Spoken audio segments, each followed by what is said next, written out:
আরও একটা সহজ রেসিপি নিয়ে চলে এসেছি তোমাদের সাথে শেয়ার করবার জন্য। আর আজকের রেসিপিটা কিন্তু বাচ্চাদের জন্য ফেভারিট হতে চলেছে। তার মানে এই নয় যে বড়রা খেতে পারবে না, অবশ্যই বড়রাও বানিয়ে খেতে পারো।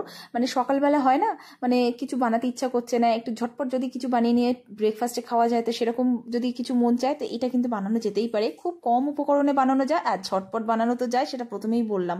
তো যাই হোক, বানাচ্ছি এখানে প্যানকেক, যার জন্য প্রথমেই ময়দা দিয়েছি তার মধ্যে একটু বেকিং পাউডার, সামান্য একটু নুন, সাথে একটা ডিম দিলাম, ভ্যানিলা এসেন্স দিয়েছি, আর দিয়েছি এর মধ্যে একটু চিনি। তো খুব বেশি চিনি আমি অ্যাড করিনি, অল্প চিনি দিয়েছি।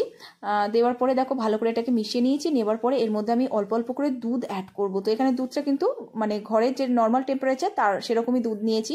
তো একেবারে দুধটা অ্যাড করব না, তাহলে কনসিস্টেন্সিটা বেশ মানে পাতলা হয়ে যাবে, সেজন্য অল্প অল্প করে এর মধ্যে অ্যাড করলাম। করার পরে দেখো এটা একটা ব্যাটার তৈরি হয়েছে।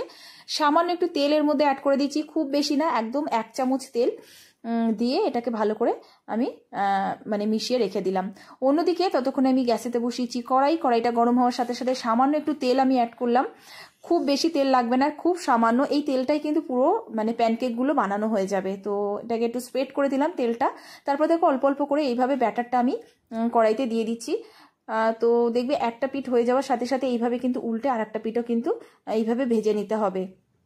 তো এই সাইডে খালি হয়েছে বলে আরেকটা দিয়ে দিলাম। তো এইভাবে প্রত্যেকটা প্যানকেক কিন্তু আমি বানিয়ে নেব, খুব তাড়াতাড়ি বানানো হয়ে যায়। সকালবেলা বাচ্চাদের টিফিন বক্সের জন্য কি বানাবো এরকম একটা চিন্তা ভাবনা সবসময় মায়েদের মনেতে ঘুরে। তো এই রেসিপিগুলো কিন্তু বানালে খুব ঝটপট বানানো হয়ে যায়।